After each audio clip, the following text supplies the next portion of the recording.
Alrighty. It is my distinct privilege to introduce our speaker for tonight, Dr. Sehuelt. And he told me how to pronounce his name is you put your finger in front of your lips like shh, and then like you hit yourself and get a welt. Sehuelt. So Dr. Sehuelt. Dr. Sehuelt is currently an associate clinical professor at the University of California, Riverside School of Medicine, and an assistant clinical professor at the School of Medicine and Allied Health at Loma Linda University. Roger is quadruple board certified in internal medicine, pulmonary disease, critical care medicine, and sleep medicine through the American Board of Internal Medicine. Roger's current practice is in Banning, California, where he is a critical care physician, pulmonologist, and a sleep physician at Beaver Medical Group. He was formerly the director for intensive care services at San Gorgonio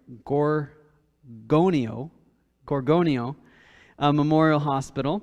He lectures routinely through the country at conferences for medical, physical, PA, and RT societies.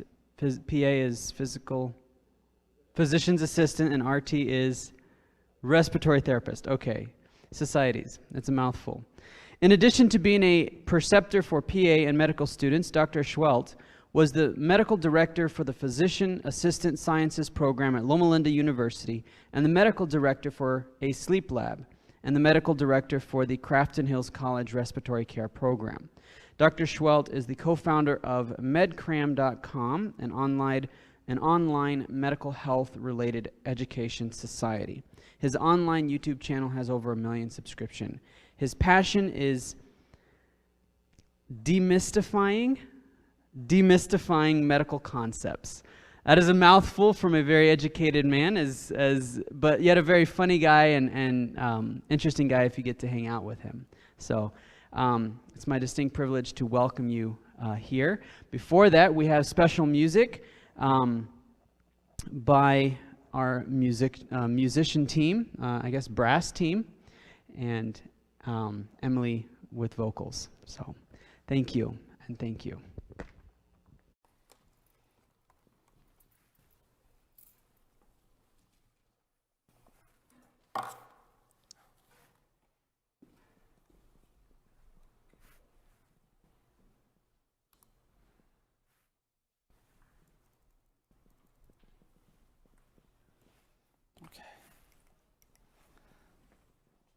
Well, good afternoon, good evening. How are you? Dr. Sehuelt here, you can call me Roger. I left the Loma Linda area a couple of days ago. It was about 90 degrees. And usually this happens. We live about a mile up in a place called Oak Glen, and it actually has a very similar climate to here in Michigan. We have apple trees. It's too cold to grow citrus, and we get snow, just like you do, and it was still about 90 degrees. This happens every year. Mother Nature puts out a little bit of heat, the blossoms start to come out, and that's when we get the freeze. And there goes the fruits and all the vegetables, right? Well, today I think we're going to talk, I know today we're going to talk about the no-nonsense guide to prevention and treatment of COVID-19. Are you ready for a 3-hour presentation? It's not going to be a 3-hour presentation. It's going to be much shorter than that. But what I'm going to go over is information that I think is essential that everybody ought to know. Okay? It's very, very important. You know, I am a critical care physician, so I work in an intensive care unit. And as you can imagine, the last couple of years have been quite difficult for me working in the intensive care unit. You know, I'm only 25 years old. No, just kidding. I'm 48, and no, it's been difficult. A lot of people have died, and I've had to deal with that in my intensive care unit, me and my nurses and our respiratory therapists. And so I come to you from a point of view where I have seen the worst of the worst of the worst. I work in a one-town ICU. In other words, we have one hospital in this town of Redlands, California, and we have one hospital in that town, and there's only one intensive care unit in that hospital. So anything that goes wrong in that town is coming to me. So I've seen everything.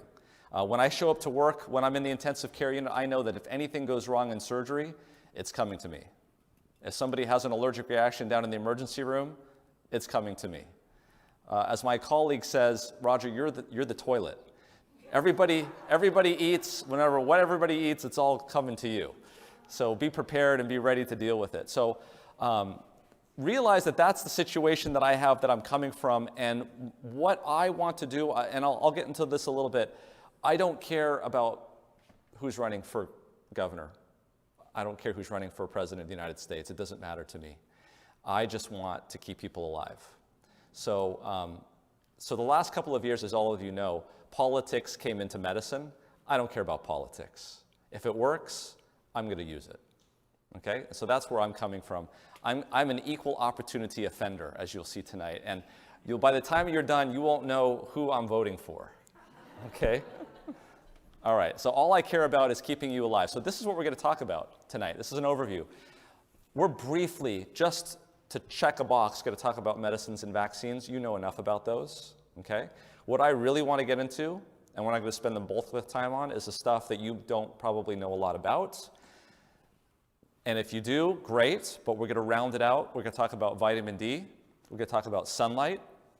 We're going to talk about sleep, exercise, hot and cold therapy, and fasting. Okay?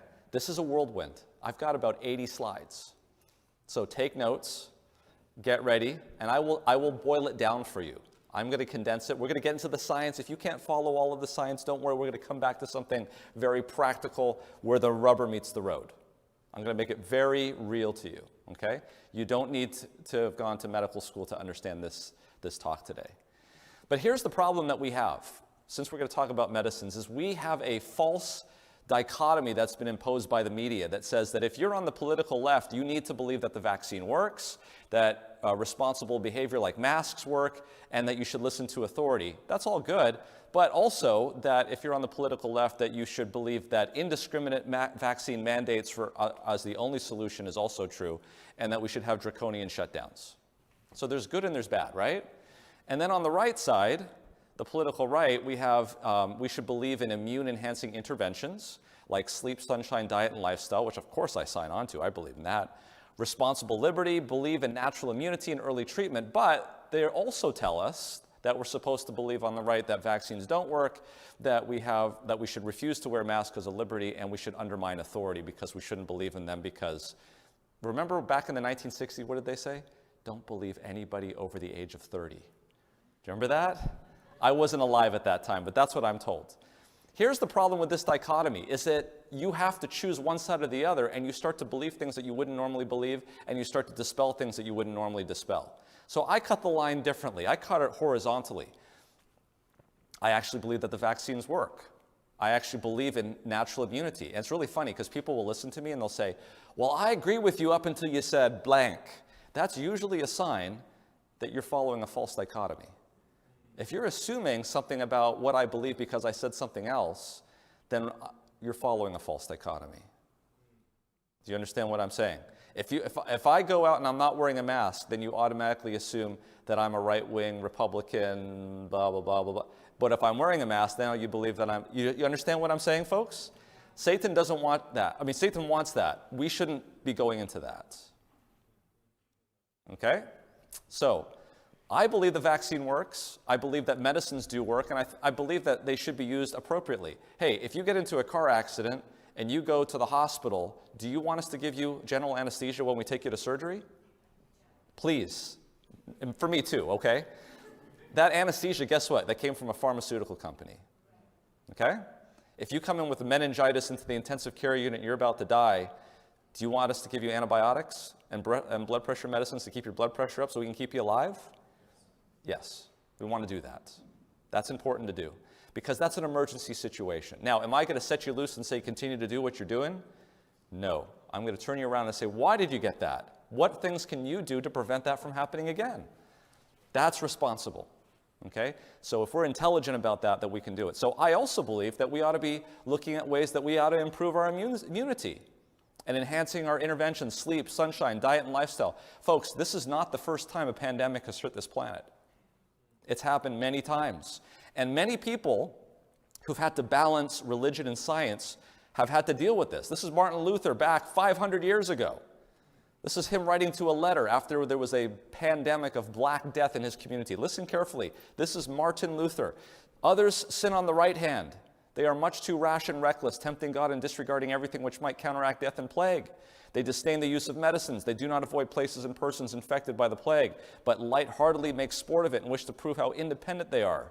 They say that it's God's punishment. If he wants to protect them, he can do so without medicines and our carefulness. This is not trusting God, but tempting him. God has created medicines and provided us with intelligence to guard and take good care of the body so that we can live in good health. If one makes no use of intelligence or medicine when he could do so without detriment to his neighbor, such a person injures his body and must be aware lest he become a suicide in God's eyes. Use medicine, take potions which can help you, fumigate your house, yard, and street, shun persons and places wherever your neighbor does not need your presence or has recovered, and act like a man who wants to help put out a burning city. What else is an epidemic but a fire which instead of consuming wood and straw devours life and body? You ought to think this way. Very well, by God's decree, the enemy has sent a poison and deadly awful. Therefore, I shall ask God mercifully to protect us. Then I shall fumigate, help purify the air, administer medicine, and take it. I shall avoid places and persons where my presence is not needed, in order not to become contaminated and thus perchance infect and pollute others, and so cause their death as a result of my negligence. If God should wish to take me, he will surely find me. And I have done what I have expected of me, so I'm not responsible for either my own death or the death of others. If my neighbor needs me, however, I shall not avoid place or person, but will go freely as stated above.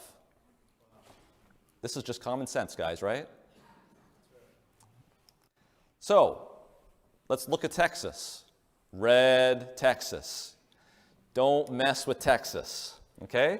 Republican governor, his whole health department says that if you are vaccinated versus unvaccinated, you're 7 times more likely to test positive for COVID-19 and 45 times more likely to die of COVID-19 if you're not vaccinated. If you're boosted, it's even more. 11 times more likely to test positive for COVID-19 and 105 times more likely to die of COVID-19 associated illness. I'm telling you this not because I have a political agenda. I'm not paid by vaccine companies. I don't want to see you in my ICU. Well, I'm not going to see you in my ICU unless you come to California. I don't want to see you in anybody's ICU. And that's all it is. And I see this every day. Right now, fortunately, we've got nobody in our ICU. Praise God. Let's hope that continues that way. But there is a wave that's coming. This is what they're telling us. It's starting, the wastewater detection is starting to go up. And just to round this out, so if you want to prevent infection, vaccines are a great way of preventing infections. If you want to prevent yourself from getting a severe case, if you do get COVID, there are a number of medications that have been approved. I don't want you sitting at home getting worse and worse and worse, avoiding the hospital, because it's better to go to the hospital early than late if you're sick and you're not getting better. So Paxlovid, up to 5 days. Molnupiravir, up to 5 days. Fluvoxamine, which is not FDA approved, but there was a trial that showed that it actually worked pretty well, up to 7 days. It prevents severe illness. And then Sotrovimab, which is a monoclonal antibody. It's the only one, unfortunately, that still has any kind of activity against Omicron, is also something that's pretty widely available now because the amount of people with COVID-19 has really dropped.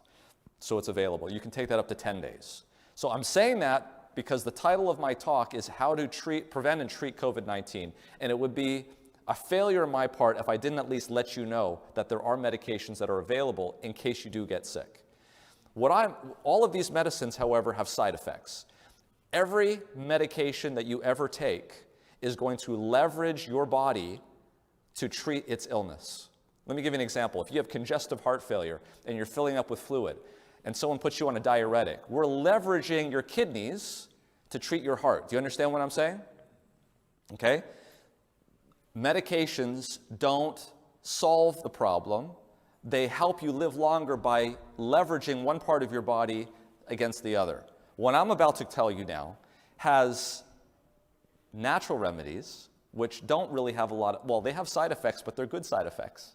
For instance, exercise is great for cardiovascular disease. Guess what a great side effect of exercise is? Less depression.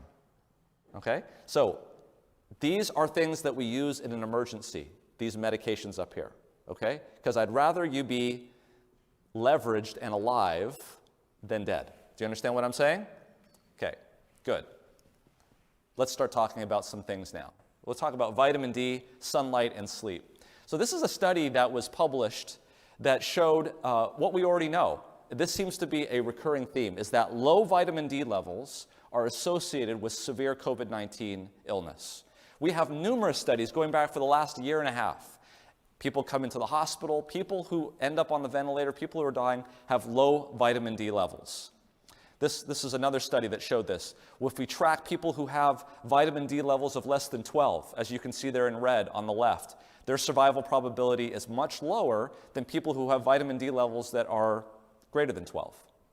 If we make the cutoff at 20, you can see there on the right that people with vitamin D levels of less than 20, again, have worse survival than those who have levels greater than 20. And we've actually talked about it. We did a MegCram video back in about a year ago. Very popular video. We got 12 million views. It was very popular talking about vitamin D.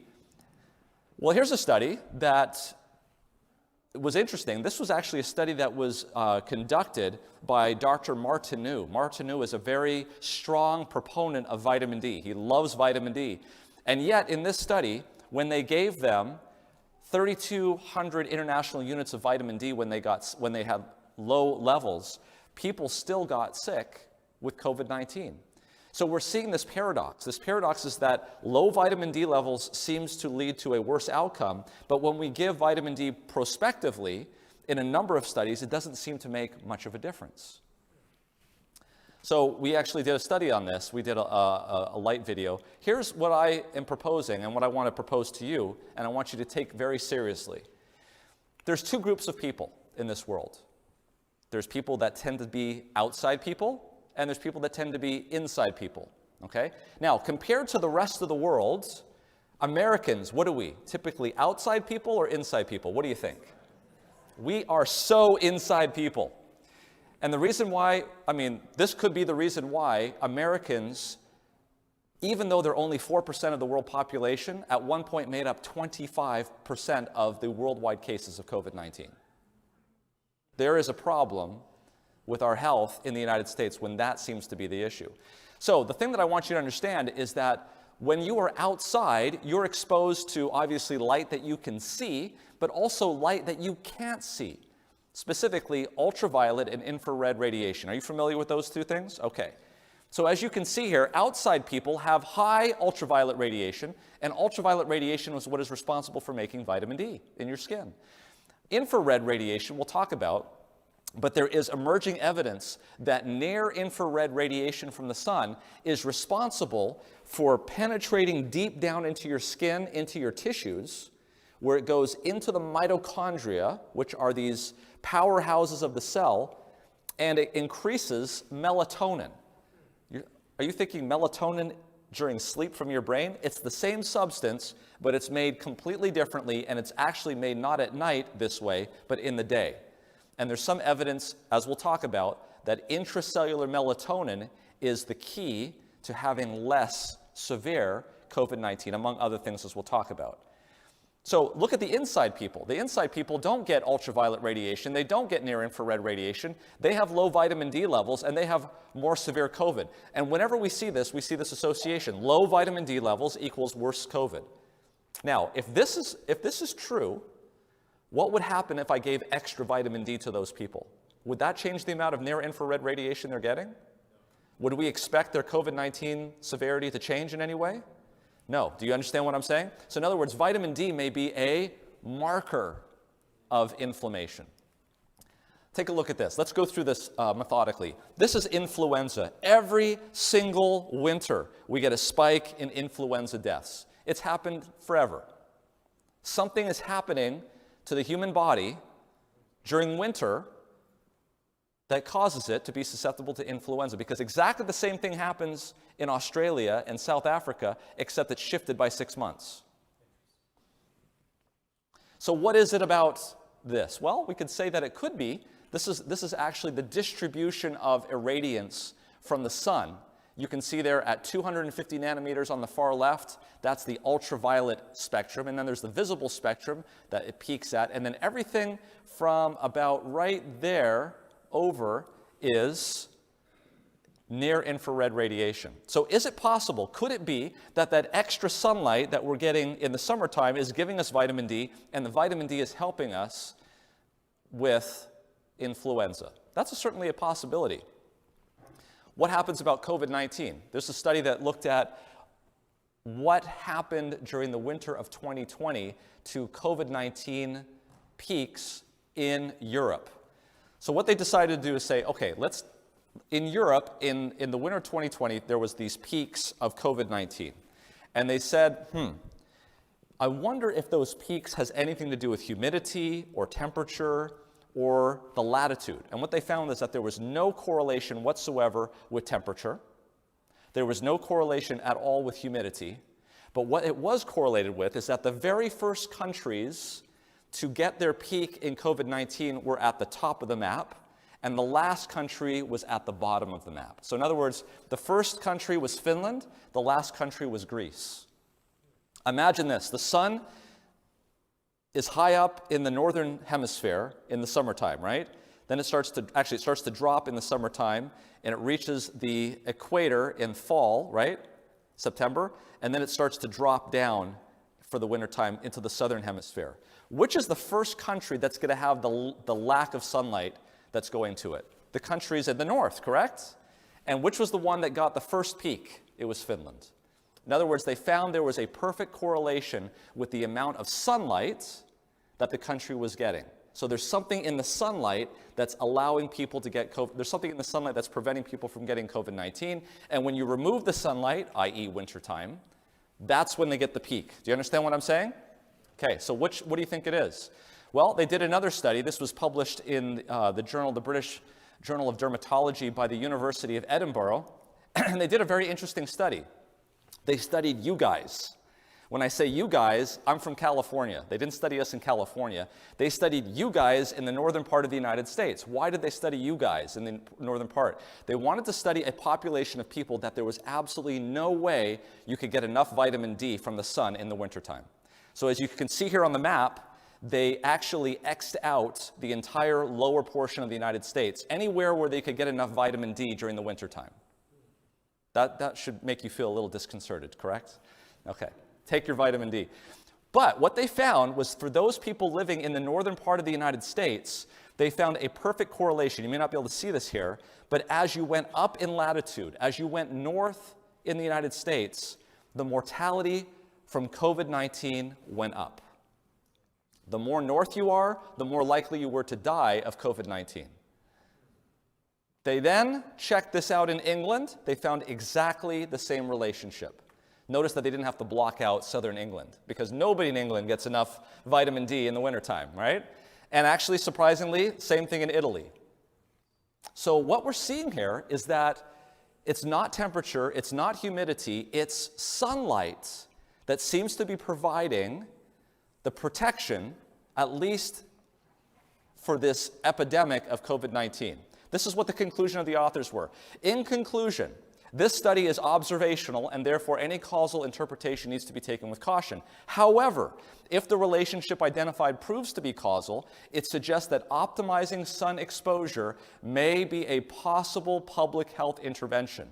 Given that the effect appears independent of a vitamin D pathway, it suggests possible new COVID-19 therapies. Guess what?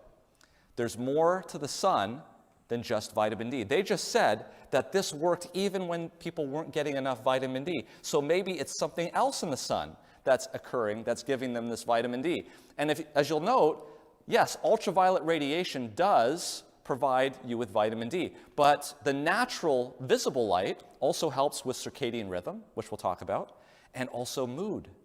There's people that if they don't get enough sunlight, they will become depressed. Have you heard of seasonal affective disorder?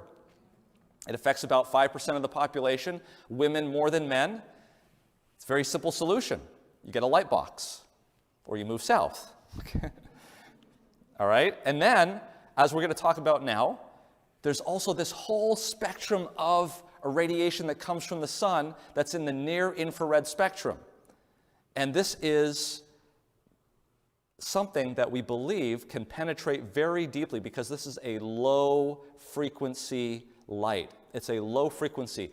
High frequency is something that is very high in pitch. Low frequency is something that's very low. Low frequency can penetrate very well through walls. If there's a lightning storm very far away, you guys get more of this than we do in Southern California. If it's very far away, how does the thunder sound? Brrr, like a rumble, right? But if it's very close, you hear the crash and the bang. That's because when thunder is created, those low frequency waves can travel for miles and miles and miles. Let me put it this way. Let's say a bunch of teenagers pull up to you next to the stoplight, and they're playing really loud that thing they call music. What do you hear in the car? Boom, boom, boom. It's the low frequency sounds that you're hearing. That's because it's going through their car, your car, and it's shaking your steering wheel, right? That's low frequency. So that near infrared radiation from the sun penetrates very easily through our atmosphere. It even penetrates through your clothes. And then it keeps going right through your epidermis into your dermis, and then it reacts with your heat receptors that are deep in your skin. And that's the reason why, folks, when you go out on a day like today and you put your back to the sun, what do you feel? You feel warmth. That's near infrared radiation. You can only get that if you're outside.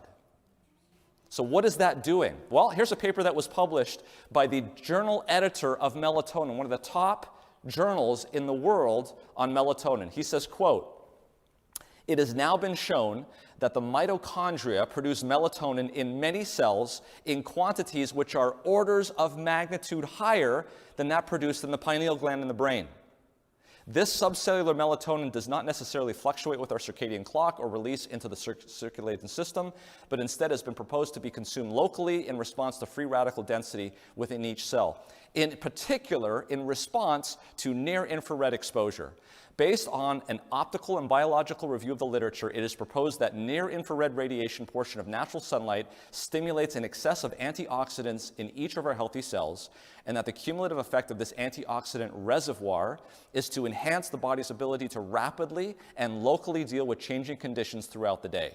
In this approach, the role of the circulatory melatonin produced by the pineal gland is to provide an efficient method of delivering supplemental melatonin during periods of low cellular activity and solar stimulus to damage or aging cells in both diurnal, that's daytime, and nocturnal, nighttime animals. While circulatory melatonin may be the hormone of darkness, subcellular melatonin may be the hormone of daylight. Melatonin is the most powerful antioxidant in the body that we know of. It's more powerful than glutathione. It itself upregulates glutathione. Why is that important? Let's talk about your mitochondria. This is really key for you to understand this. Why should you care about the mitochondria? You should care about the mitochondria because diseases of the mitochondria are linked to just about every chronic disease in the United States. Dementia, it's linked. Diabetes, it's linked. Even autism, it's linked. Okay? Mitochondria. Think of mitochondria as the engine in your internal combustion engine car. The mitochondria, the role of the mitochondria is to produce ATP, which is the energy of the cell. Just like your engine is designed to do locomotion with your wheels, the mitochondria is designed to produce power so your cells can operate. Now, an internal combustion engine is going to make locomotion, but as a byproduct of that, it makes heat in the engine. What happens if you don't take care of that heat? It's going to cause the engine to seize. You need a cooling system. You need oil. You need a radiator. And if you don't have those things, that engine is not going to continue to run. It's the same thing that happens in the mitochondria. If you don't have a cooling system in the mitochondria to make sure that the oxidative stress that is occurring in the mitochondria is dealt with, the mitochondria becomes damaged. Do you understand what I'm saying? And damaged mitochondria causes these long-term healthcare problems. So, oxidative stress is the heat in the engine. This is connected with less optimal health, inflammation, cancer, dementia, diabetes, learning disabilities, COVID-19. This is really important. So the body has two ways of getting rid of oxidative stress. There's a system that is put in place at night, and there's a system that is put in place during the day. At night, we already know about this. Those of you who are familiar with this will know that when you go to sleep at night and you close your eyes and your room is dark, the pineal gland secretes melatonin. Melatonin goes into the bloodstream, and then it goes into your cell, and then it goes into the mitochondria, and it cools down the engine. If you go to bed at night and your lights are still on, you're up watching television, you're on your iPhone, your computer, and light is hitting your eye, your pineal gland is not making melatonin. You're running your engine hot. Do you understand what I'm saying? We're starting to understand this now. This is really important. Guess which country on the planet does this more than any other country? We are running our engines hot at night. Okay? We're up at night. We're watching television. We're on our iPhones. We're looking at things. We're not turning off the lights and going to bed. This is a result of technology. This is because we have the freedom to do it. Our circadian rhythm was not built for this. Our circadian rhythm is telling us it's time to go to bed. There's things that have to happen at night. Okay, you guys are like a city. What happens if Detroit or Lansing decides to do road construction at rush hour? It's not going to be a fun experience, is it? That's why your body does repair at night, and it builds during the day. We'll talk about this when we get to fasting. We got a lot to talk about here. But this, you'll see this over and over again, is your body has a certain rhythm to it. There's a circadian rhythm. When your body is resting, it's breaking down so that the next cycle it can build back better. Do you understand? And if you're not doing it at the right time, it's kind of like you can drive from here into downtown Lansing at rush hour, or you could do it when there's not rush hour. It's the same distance, but it's much easier to do it at one time than it is the other, correct? I will show you that you can have the same meal, same number of calories in a meal, and if you eat it at one time of the day, it's going to be much worse for you than you eat it at the right time of the day. It's because your circadian rhythm is built in for a certain timing. And with technology and all of the things that we have, you could go to Denny's, and I'll tell you, when you go to Denny's, it says breakfast, lunch, dinner, late night. Because you can. You can do whatever you want. Remember a time when you used to watch television and it actually would turn off at night? Like it would go static, remember that? Okay? That doesn't happen anymore. You can watch TV at 2 o'clock in the morning. You can. Does that mean you should? So what's the situation during the day? Well, scientists are saying that the sunshine makes melatonin during the day. But what happens? Do we get sunshine? No, we don't get sunshine. So let's move along here. So this portion of the solar spectrum, near infrared, 760 to 440, can penetrate deep into the epidermis, subcutaneous tissue, depending on wavelength. Guess what, folks? It also is predominantly reflected from the trees. So it hits the leaves and the grass, and we have evidence that goes back over 100 years that shows, here's the health benefits of the great outdoors, a systematic review and meta-analysis of green space exposure and health outcomes. People who live in green spaces get more near-infrared light than people who live in concrete jungles. We've known this for years. There are actually federal laws on the books that stipulate how much natural light has to come into a school window. Why? Because we have data that shows very clearly that students learn better when they are learning in natural light. We're now figuring out why that might be the case.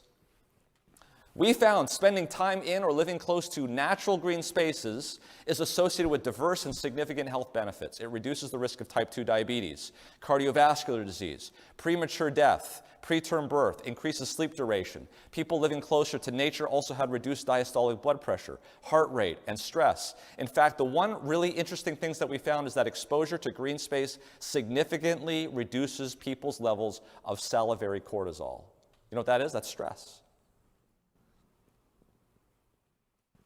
This is mind-blowing. So near-infrared radiation can actually penetrate your skull.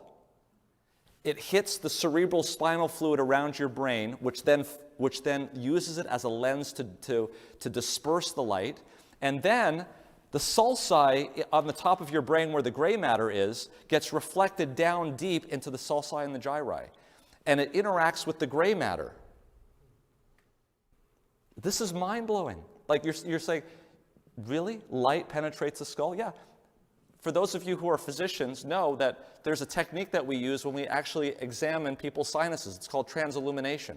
We put a light on the maxillary sinus and we can look in the mouth and see if the bone is illuminated. That's light that's traveling through the bone. And that's visible light. We're talking about near infrared, which is like boom, boom. It can transfer even more. Don't believe me? Look, multiple sclerosis patients on the top, controls on the bottom.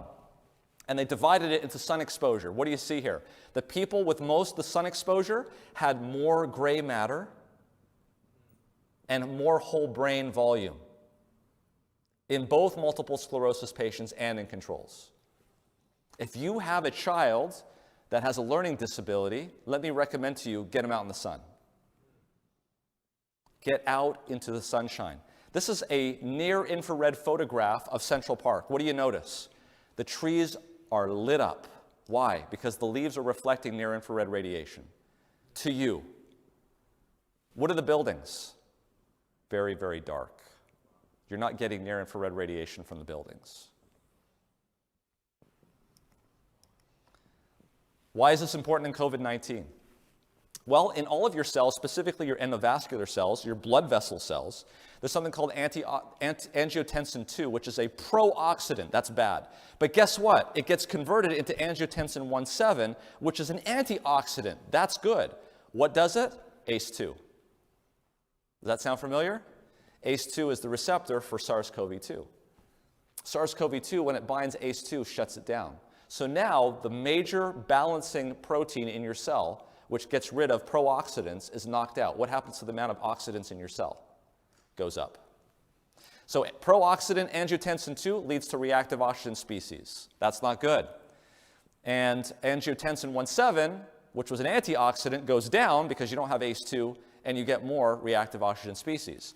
And of course, never mind the fact that the virus itself attracts white blood cells and that adds more reactive oxygen species. So what's happening here is when you get infected with coronavirus, the amount of oxidative stress on your body goes dramatically up. And if you're out of balance to begin with, that might be enough to knock you over. So the way to make sure that you're corona-proof is to improve the oxidative stress of your body. How do you do that? Because this reactive oxygen species are bad. It can lead to blood clots, which leads to hypoxemia. Well, let me recommend to you getting enough sleep at night, because melatonin is a very powerful antioxidant. And this is not supplementation. Don't go out and buy melatonin and take it. This is naturally produced melatonin from your own pineal gland. That's how you need to get it, okay? And how do you get it during the day? Get outside. Very simple. Do you know what percent of our days we spend outside as Americans? 7%. 7%. Let me tell you, it's actually even worse than that. Let me show you here. They actually measured oxidative stress in people without coronavirus and in people with coronavirus. So look at this. This is a measure of antioxidants. So this is actually good stuff that you want. Notice that as you get older, we're looking at blues, 20 to 40, 40 to 60, 60 plus, the amount of antioxidants in your body goes way down. It's just natural. That's why, maybe that's the reason why older people are more susceptible to COVID-19, perhaps. Notice that people with COVID, statistically significantly less across the board. It's being sucked up, it's being used up, and all across the board. Okay, what about oxidative stress? Now higher is worse. In the control groups, notice what happens. As you get older, 20 to 40, 40 to 60, 60 plus. It's not good. Another reason perhaps why older people are more susceptible to COVID-19, because their oxidative stress is horrible. And in COVID-19, it was even worse. What about plasma F2 isoprostane? This is a measure of oxidative damage. It's damage that's already happened. Again, across the board, as you get older, blue, control subjects, gets worse. And in COVID-19, it was worse across the board. So if you want to prevent this, you want to get melatonin in any way you possibly can. You want to get melatonin before sunset. And the way you do that is by getting out into the sun. Not directly necessarily. Remember, that'll go through clothes.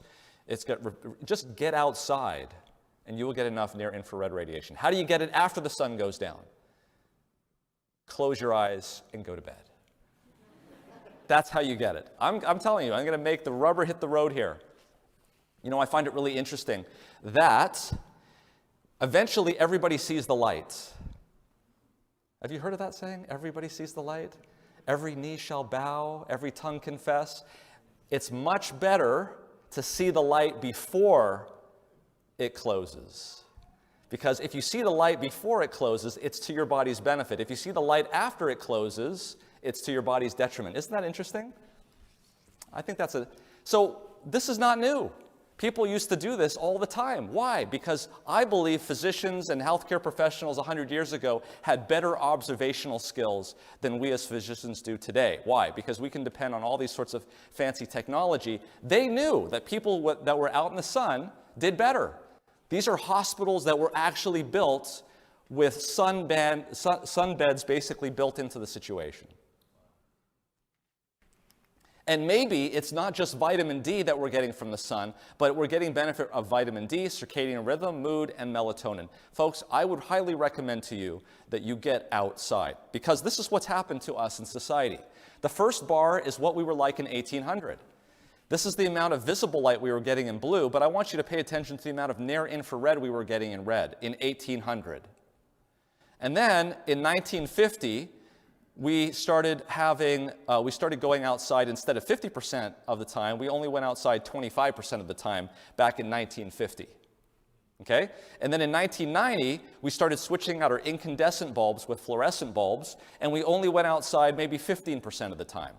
And then now, in present time, we only have LED bulbs, which make no near-infrared radiation, and we've put all of these nice glasses in our house that prevent near-infrared radiation from coming in because we want to save on our energy bill. Right? So this is what it looks like. Here's the solar spectrum of the sun in yellow. Here's an incandescent light bulb in red. Notice all of these are nicely in the near-infrared spectrum. But here's our LED bulb, 0 in the near-infrared spectrum. And here's the glass that we're putting in. In this red envelope, we're looking at near-infrared radiation. Here's our clear glass here.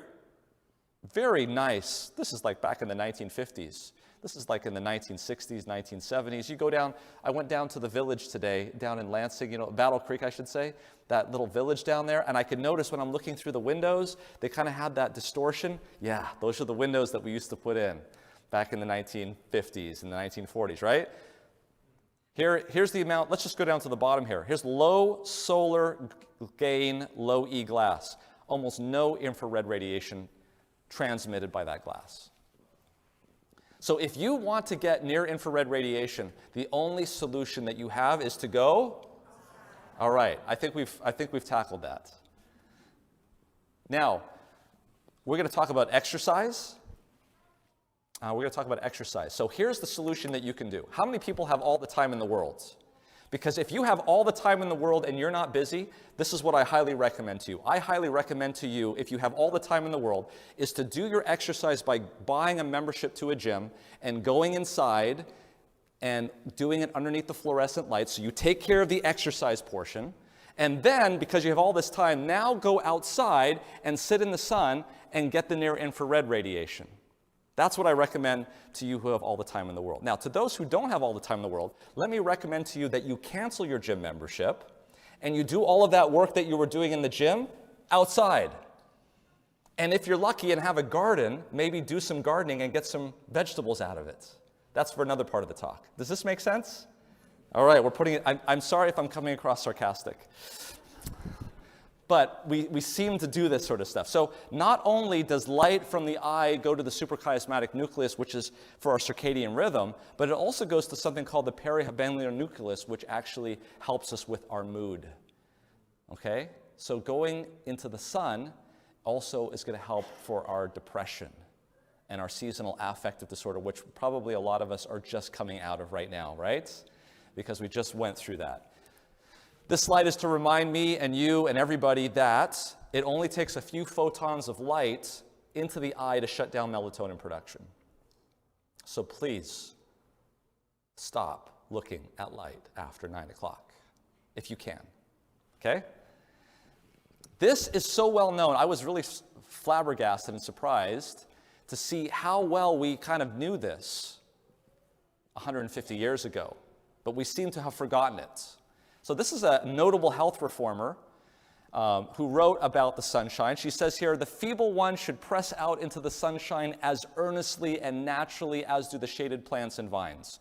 The pale and sickly grain blade that has struggled up out of the cold of early spring puts out the natural and healthy deep green after enjoying for a few days the health and life-giving rays of the sun. This might be appropriate here in Michigan. Go out into the light and the warmth of the glorious sun, you pale and sickly ones, and share with vegetation its life-giving, health-dealing power. And then she writes, make it a habit not to sit up after 9 o'clock.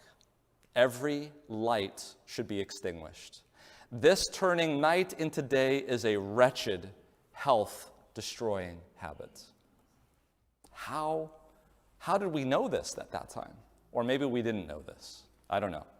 But that's sleep, vitamin D, and sunshine. Let's talk about exercise. So they've actually done an analysis of exercise. Exercise is a funny thing. I remember when I was a kid and they gave us a Snickers bar. Yeah, Snickers bar. Anyone have a Snickers bar before? Yeah, okay. If I gave you 5 Snickers bars, okay, and you had all 5 of them, okay, let's just say, all right, we would never do that now, but let's just say you had 5 Snickers bars. Which one would taste the best? The first Snickers bar or the 5th Snickers bar? Yes, so we all are aware of the idea of diminishing marginal utility, okay? That's a thing that we all know. And you know what? Exercise is the same thing. How many of you have heard about somebody in the last 2 years that died of COVID-19 and they were a marathon runner? I've heard it, right? And what do we say? We say, wow, and they were a marathon runner. Well, I have some education for you to do tonight. Because as it turns out, exercise is a J-curve. And this is well described in the literature.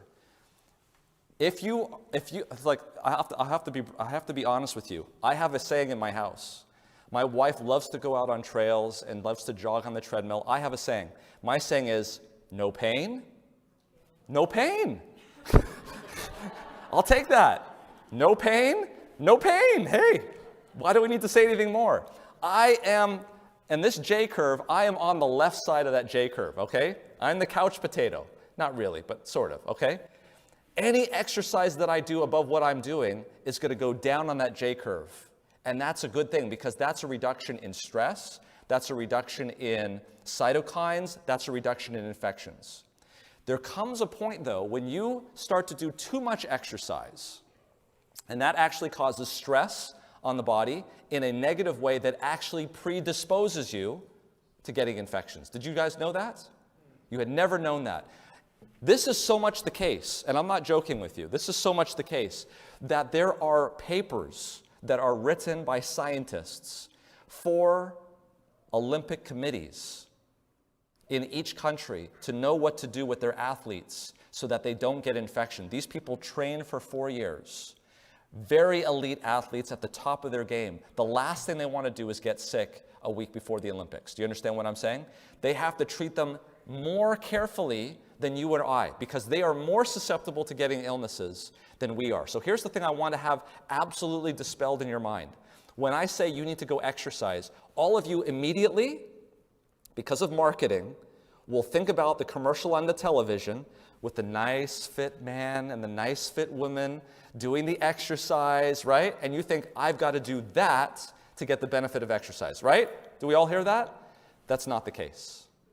In fact, doing too much exercise, I'm actually up here at the podium telling you that too much exercise can actually be bad for you. Let me show you a very interesting study. This is done not too far from here at McMaster University in Ontario, Canada. It was done by Jennifer Heiss, who is the Fit Lab director there. She is at the campus at McMaster University where there are students, and she took these students in the last 6 weeks of their term and followed them. This is a very stressful time of their life. They're taking exams. They want to make sure that they pass. And she divided them randomly into 3 groups. The first group, no exercise. The second group, moderate exercise. And the third group, high-intensity exercise. Let me describe for you a little bit more what type of exercise they were doing. So both the moderate and high-intensity people were doing 3 times a week, 20 minutes a day. But the moderate intensity were only getting up to about 70% of their maximum target heart rate. And the high intensity were getting up to about 80 to 90% of their maximum target heart rate. What's your target heart rate? Take 220, subtract your age. So if someone's 50, 220 minus 50 is 170. That's your target heart rate. Okay? I remember when I was first learning this, I was 20 years old. It was so easy. I was just 220 minus 200. Now I'm like almost 50. So yeah, 170 is my target heart rate. So you can kind of get a sense about what they were doing. So she measured their depression. She measured their blood tests. She measured their cytokines. This is what she found. Number 1, in gray were the people with no exercise. So in just 6 weeks of stress, there was a significant increase in depression in people that did no exercise.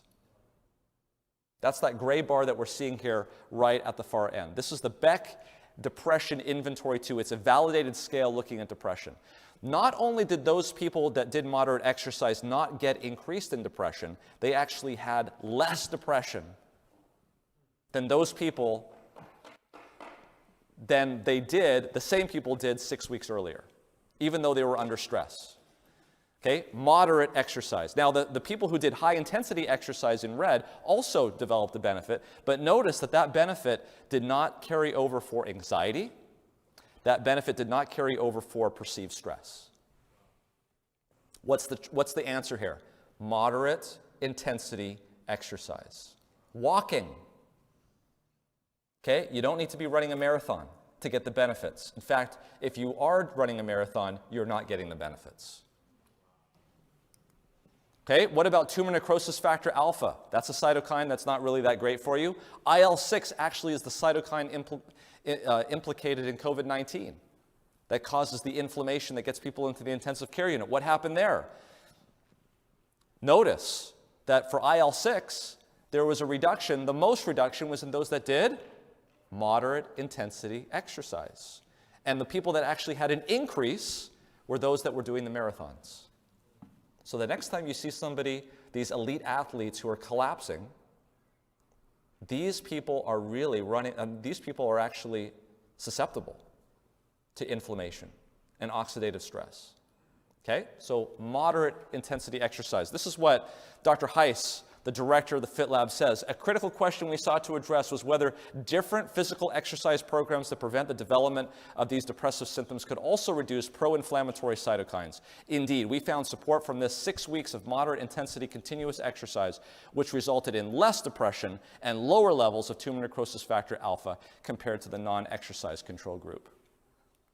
All right, let's talk about heat therapy. Hydrotherapy, cold contrast showers, baths, sauna, fomentations, all of these things. Generally speaking, in all forms, is a long amount of heat for about 20 minutes, followed by a quick cold. Are you guys familiar with this? How many people like the heat? How many people like the cold? Oh, we got some people. Okay, we like some people who like the cold. That's the worst part, right? It's the cold. And I assure you guys here in Michigan, when you turn that thing cold, it's really cold. All right, you got to learn something a little bit about the immune system. So cells of the immune system, there are two aspects of your immune system. There is the adaptive immune system, and there is the innate immune system. The innate immune system is here on the left. This is the part that goes around your body eating up things that are foreign, but they also go around the body eating up things that are self but damaged. I want you to again think about the analysis of a city. A city that builds things. You guys have houses that are built, correct? When that house is built, is it good for life, or do you have problems with the house eventually? Do pipes leak? Do roofs leak? Imagine if you never fixed anything and all you did was build. What would be the quality of the type of structures in that city? Pretty bad, right? That's what happens when you eat all the time and you don't allow the body to fast. That's what happens when you're awake all the time and you don't allow the body to sleep. It has nothing to do with the weight, because junk weighs the same amount. Do you understand what I'm saying? Okay, so this is really important. It's your innate immune system that is very important at making sure that the quality of your body is perfect. Hold on a second. All right. So, the adaptive immune system is for antibodies. We're going to talk about the innate immune system in this situation, because the innate immune system, the way it fights is through something called interferon. Interferon is a protein that the innate immune system secretes that helps fight against infections like COVID-19. It's very well named because it is interfering with viral infections. So here's a study that was published in Science. And what it shows clearly is that people who had mild COVID-19 infections secreted a lot of interferon, and people that had critical COVID-19 infections secreted less interferon. Here's interferon activity: mild, lots of interferon; people with severe, less interferon; people with critical, the least amount of interferon. So interferon is very important early on in the infection if you want to nip COVID-19 in the bud. Not just COVID-19, but other ones as well. Any kind of infection. Here's a study that looked at what happens to interferon secretion if you increase the body temperature of a patient. So what they did was they took cells, lymphocytes, out of the human body at different temperatures. Those of you who know Celsius can see it at the bottom, at 37 degrees Celsius, at 37.5, 38, 38.5, finally here at 39 degrees Celsius, which is about 103 degrees Fahrenheit, there was a 10-fold increase of interferon when the body temperature got up. How many people here treat fevers with Tylenol? We all do that. Should we be doing that? Unless the patient is very tachycardic, that means a very fast heart rate, or they're delirious, or that the fever itself is going to kill them. A fever is the body's way of dealing with infections. The body is increasing the body temperature so the lymphocytes can create the interferon, which is going to treat the infection. This is really important. So important. This is a physician, Dr. Wells Rubel, who was the medical director of the New England Sanitarium back in 1918 when they had the flu pandemic at that time. Now, he was the medical director of the sanitarium, which is one of 10 sanitariums in the northeast of the United States that were treating people with COVID-19. Well, sorry, with the flu.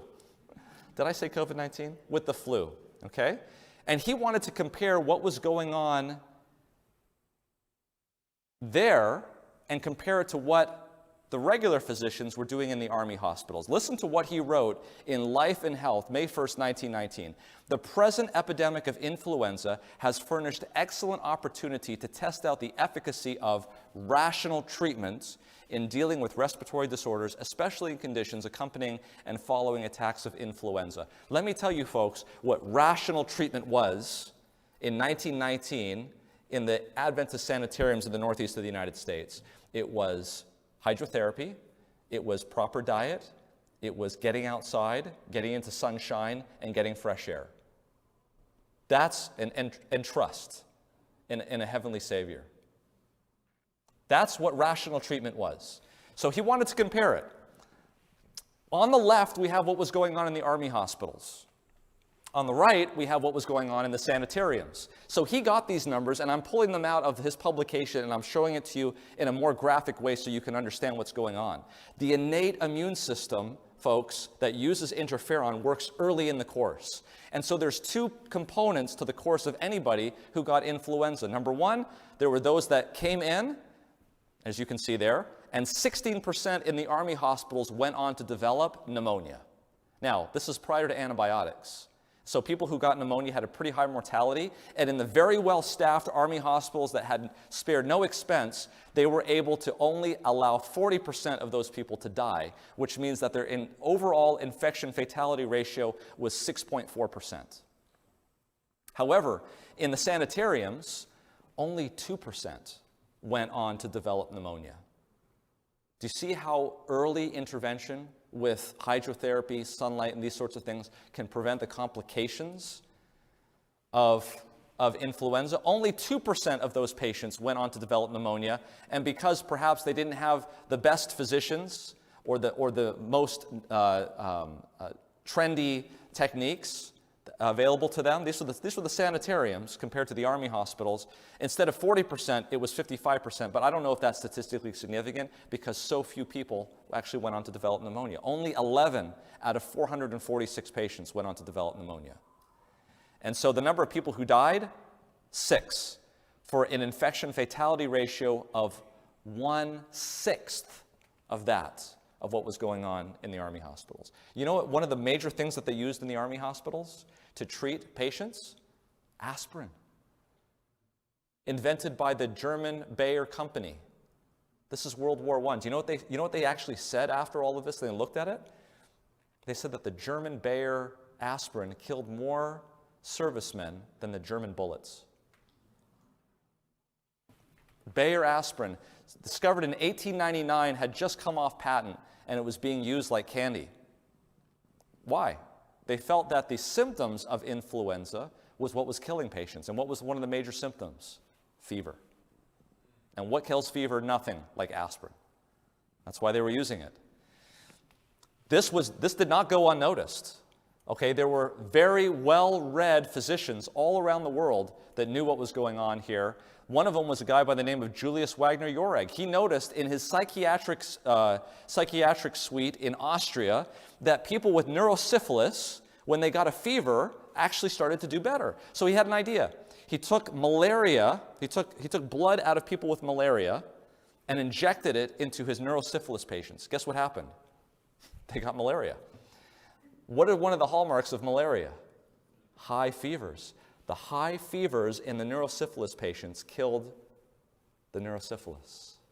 He cured his patients with neurosyphilis by giving them malaria. And then he cured them of malaria because they had the treatment at the time, just quinine. Notice what this article that was just published in 2013 says. In the following years of his discovery, artificial fever was induced by any one of the following methods: the introduction of the patient to a parasitic disease, the injection of a foreign protein, injections of chemical substances such as sulfur, electrical means such as administration of diathermy or radiotherapy or placing the patient in an electromagnetic field, and simple immersion of the individual in a hot bath or placing him in a heat cabinet. For this discovery, Dr. Julius Wagner-Jauregg won the Nobel Prize in Medicine in 1927. The very next year, the world discovered penicillin. And so what happened was it was much cheaper to develop a pill to give a patient to cure an infection than it was for a nurse to give the intensive treatments that this patient needed to have. I was just down in Battle Creek, the sanitarium. Do you know they would treat thousands of patients a day in that facility? This was prior to penicillin. It worked. But we in this country, and look, I'm not afraid of giving medications when medication needs to happen, but maybe we have forgotten something that is very easily scalable in a situation where we don't have a supply chain and we might get another pandemic. Can you see that happening? Let me tell you folks, when I'm working in the intensive care unit, we had so many dialysis nurses that had to leave because they got Omicron that we had patients coming into the intensive care unit that had not had dialysis in days. And when we called the dialysis team to come in, we couldn't get them in until the next day. And these were patients with potassiums of 8.8. Now, for those of you in the medical field, when I say a potassium of 8.8, that's near death. So I've already seen a taste of what it's going to look like when we don't have a supply chain, and that's very easy to happen. So when we don't have a supply chain, look, it's great to have vaccines, it's great to have medications, but if you don't have a supply chain, you don't have any of that. You can always turn on the spigot and have water. You can always apply heat. These are things that are going to be very hard not to have. And we should all be educating ourselves on rational treatments, as Dr. Wells puts it. There's another country on this planet called Finland. Let me tell you, they use hot and cold therapy like you've never seen it. In fact, there are so many saunas in Finland that if everybody in Finland decided to go into their sauna, there would be enough room for the entire country to go into the saunas. When they do sauna treatment, when they do sauna studies in Finland, the control group are those that only do it once a week. That's how much they do. I mean, they build saunas into their apartments. There is not another country on the planet, do you understand what I'm saying here, that does sauning as much? And so what is a sauna? They go into these rooms, they heat it up to 174 degrees plus, they're in there for 20 minutes, they come out. It's really interesting to me because the way they were practicing hydrotherapy in the United States is after they would do it, they would do something with cold. Are you guys familiar with the term mitten friction? Okay, where you rub it up. You know what? It's very interesting. In Finland, they do the same thing, except they get tree branches and they hit themselves in the cold aspect of it. And then they go back into the sauna. It's interesting. Every culture on the planet has their own version of this, hot and then cold. I've talked to people in Iraq. They said their mothers would put them into the hot sand to heat them up. We've known this as a human species for years, but we've forgotten it. Amazing data. All-cause mortality reduction in people that do saunas, and it's a dose-response curve. The more you do saunas, the more the benefit of saunas. All-cause mortality. Do you know what I'm talking about? That means that they died of everything less often when they did saunas. Major cardiovascular disease benefit. I'll leave it at that, but if you want to look into this, look at the data on saunas in Finland. It's very interesting. Finally, let's wrap up here as the hour is getting late. Fasting, folks. Before we get to fasting, let's just finish this up. I'm not going to even talk about what you're eating or how much of it you're eating. Okay, you've heard probably enough of that. I'll just say this study, very clear study, COVID-19 study, people that had a plant-based diet were almost 4 times less likely to die of severe COVID-19 than the cohorts that had high protein, low carbohydrate diet, paleo diet. Published, peer-reviewed British Medical Journal. Okay? It was an association study, it wasn't a causation study, but I'm going to leave that at that. The rest of what I'm going to talk about in the last 3 minutes is the circadian rhythm idea. There is a plan on when you need to do things. There is a conductor that's conducting Beethoven's Fifth in your body. And if everyone's playing and the oboist decides to come in halfway through the concert and play the music perfectly, but just play it at the wrong time, it's going to sound like a cacophony of confusion. You have a conductor in your mind that is conducting your body, and it's tied to the circadian rhythm. There is a specific time that you should be eating. There's a specific time that you should be looking at light. There's a specific time that you should not be eating. There's a specific time that you should turn off the lights. And if we deviate from those things, you're not getting optimal health. Did you know, for instance, that in the morning, your insulin levels are the most sensitive? What does that mean? That a meal in the morning is going to cause less metabolic damage than a meal in the evening. Same calories, same meal.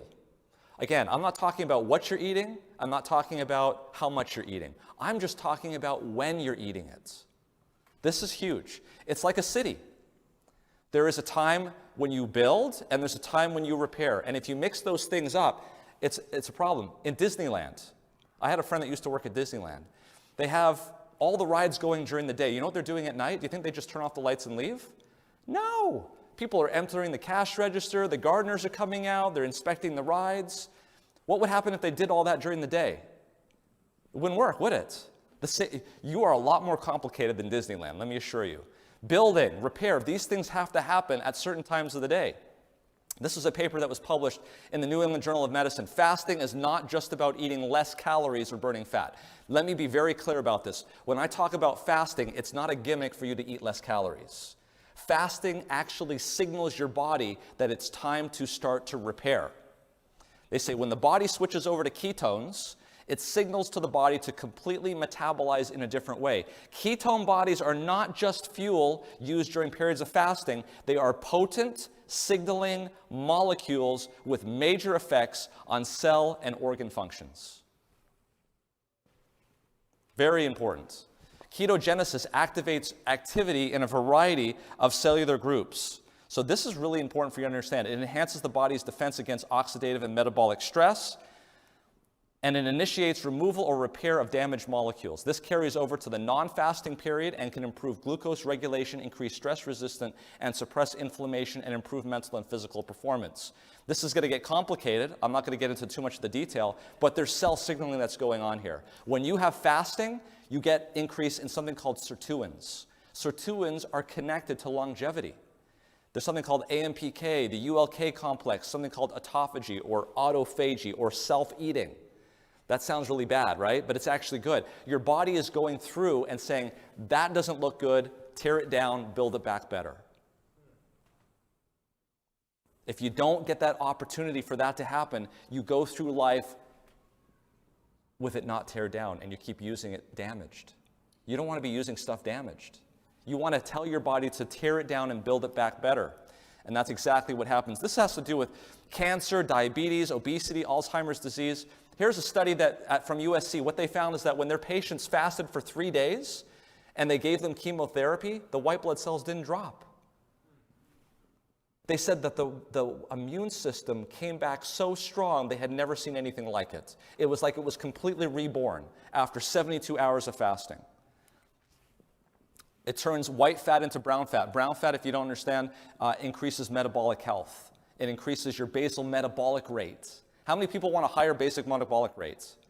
I want a higher basal metabolic. This is the thing that keeps you thin, right? Remember when you were young, you could eat a piece of cake and eat another piece of cake and like you sit the same weight, right?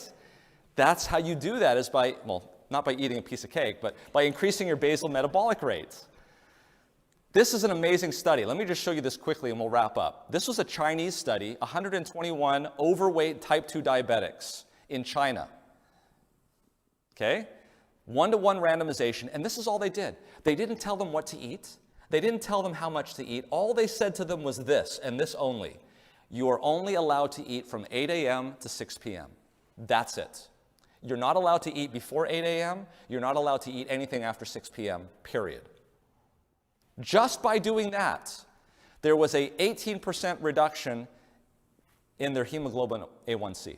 That's huge. Okay, placebo dropped by 8%.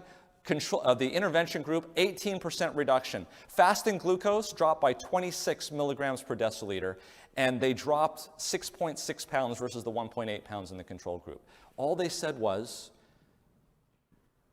do intermittent, time-restricted eating. That's all they said.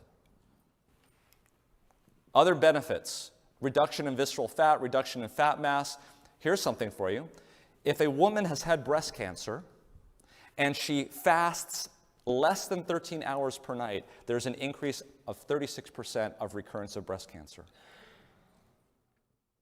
Your body has to be able to have the chance to go through your system, find the stuff that's damaged, and get rid of it so you can build back better. The only way your body can do that is if you have a period of fasting that's long enough. The only way you can do that, since there's 24 hours in a day, is to limit the time that you're eating. Do you understand what I'm saying?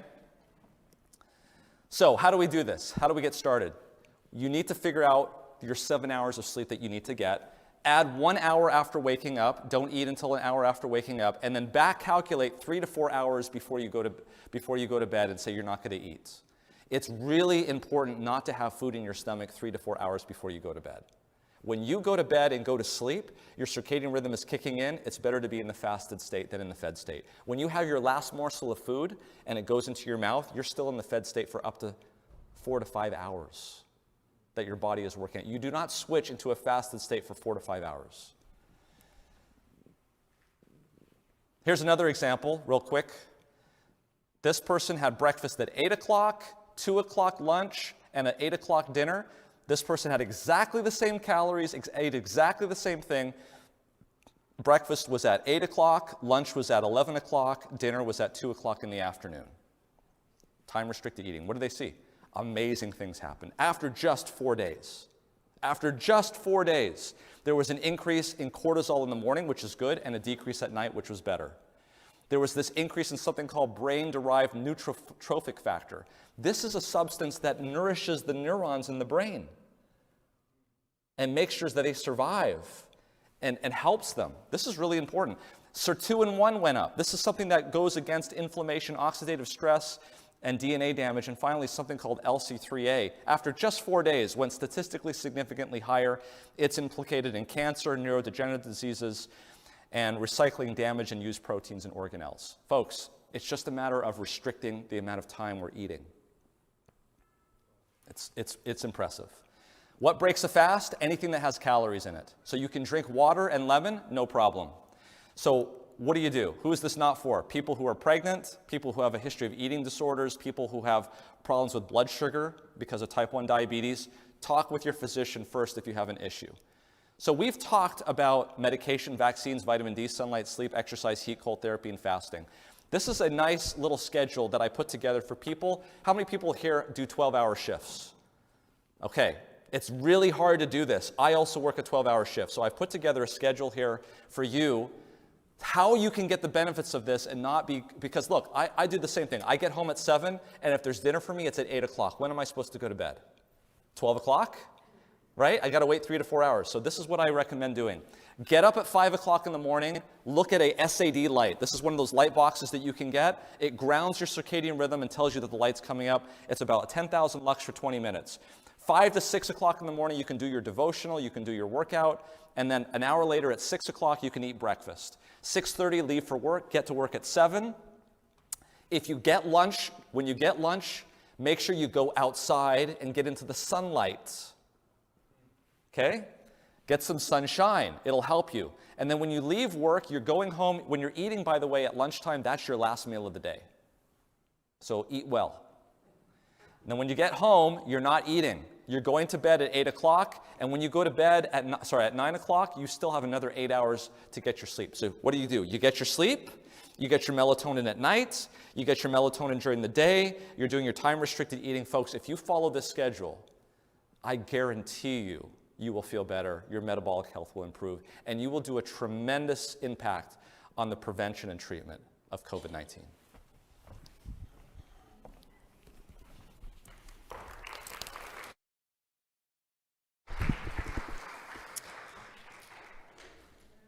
Wow. People are still taking pictures of the screen. Make sure they can get it.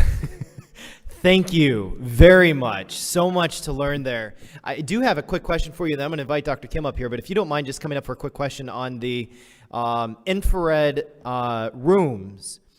If they had, or the saunas, if they have infrared saunas, do you get the same effect as a near-infrared light? Do you know? Yeah, so you can get near-infrared from a lot of different ways. One is from the sun. You can also get it from devices that give off near-infrared radiation. But remember that near-infrared radiation is going to be in a more narrow spectrum, and we don't have the controlled trials in that. From the sun, it's a very broad spectrum of near-infrared. There is another source of broad-spectrum infrared, and that's a natural fire. Okay, that's good. Thank you. Dr. Kim, come up and join us. We're going to let you out here. I know we've run a little long. We've really tried to be prompt, but this has been exceptionally good, and we're so thankful you came here. Dr. Kim, he talked about hydrotherapy. What's happening Thursday night that no one wants to miss out on? Well, you may have thought, what? How do I do that? I really am inspired. Next time you get sick, you want to figure out this whole heat and cold thing.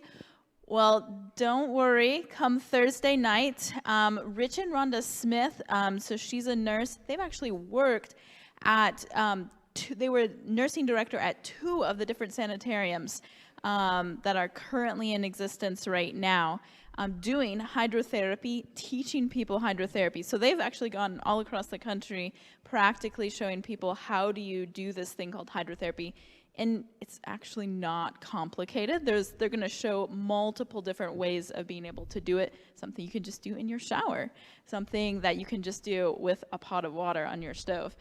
Something called fomentations. And I think they're going to be able to get into some of the other treatments as well. So you will not want to miss it. No special equipment required. Invite your friends, family, enemies. So we want them all to be well. We hope. Thursday evening, 6:30. Look forward to seeing you there. Let's stand for prayer as we dismiss. Father in heaven, truly we are fearfully and wonderfully made. And you've put us in a world that when we are in nature is pristinely designed for our optimum health. I ask that you will help us to remember everything that we learned and go and apply it in our lives, in how we sleep, in how we spend time outside, in how we exercise, in when and what we eat, that we might have the optimum health that you desire for us. Bless each one of us as we go from this place and bring us back safely on Thursday evening. In Jesus' name, amen. God bless you. Thanks for being here. Look forward soon.